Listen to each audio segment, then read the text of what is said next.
حضرت مولا علی شیر خدا کرم اللہ تعالی وجہ کریم فرماتے ہیں نبی پاک ایک سفر پہ گئے تو مجھے اپنا نائب بنا کے مدینے میں چھوڑ گئے حفاظت کے لیے۔ میری باتوں کی سمجھ تو آ رہی ہے نا آپ حضرات؟ حضور مجھے چھوڑ گئے، کہتے ہیں میرے پاس مال غنیمت کے تھوڑے سے پیسے تھے، میں سونے کا ایک ہار لایا، ایک لاکٹ لایا اور سیدہ فاطمہ کو تحفہ دیا، پہلی دفعہ سونے کا ہار انہوں نے پہن لیا۔ نبی پاک علیہ السلام کا طریقہ مبارکہ یہ تھا کہ حضور جب سفر پہ جاتے تھے تو سب سے آخر میں سیدہ فاطمہ کے گھر جاتے، اور جب واپس آتے تو سب سے پہلے آتے، سب سے پہلے۔ حضرت علی کہتے ہیں قاصد آیا، اس نے آ کے بتایا کہ کل نبی پاک واپس آ گئے۔ سیدہ فاطمہ بڑے دنوں سے انتظار کر رہی تھی کہ حضور آئے نہیں، اتنے دن ہو گئے۔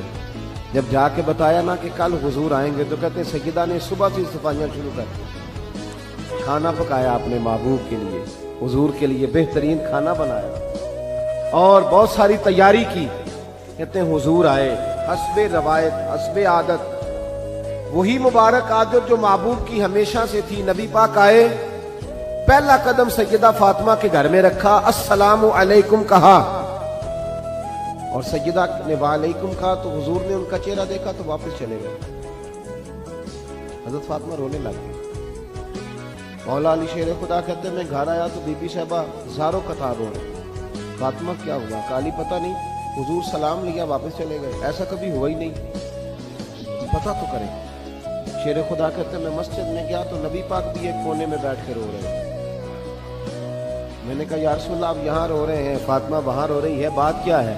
تو نبی کریم علیہ السلام نے فرمایا وہ میری بیٹی ہو کے سونا پہنتی ہے، اگر فاطمہ بھی سونے سے پیار کرے گی تو امت کی غریب بیٹیاں کدھر جائیں گی؟ وہ بھی سونا پہننے لگ گئی، وہ بھی اگر یہ کام کرے گی تو غریبوں کی بچیاں کس کے طریقے پہ چلیں گی؟ وہ بھی سونا پہنتی ہے۔ حضرت علی کہتے ہیں میں نے کہا یا رسول اللہ انہوں نے نہیں پہنا، وہ تو میں نے لا کے دیا ہے، انہوں نے خواہش نہیں کی۔ تو محبوب نے فرمایا اسے جا کے بتاؤ۔ حضرت فاطمہ الزہرا رضی اللہ تعالی عنہا کو جا کر کے بتایا گیا کہ محبوب پاک تو اس بات سے آپ سے ناراض ہے۔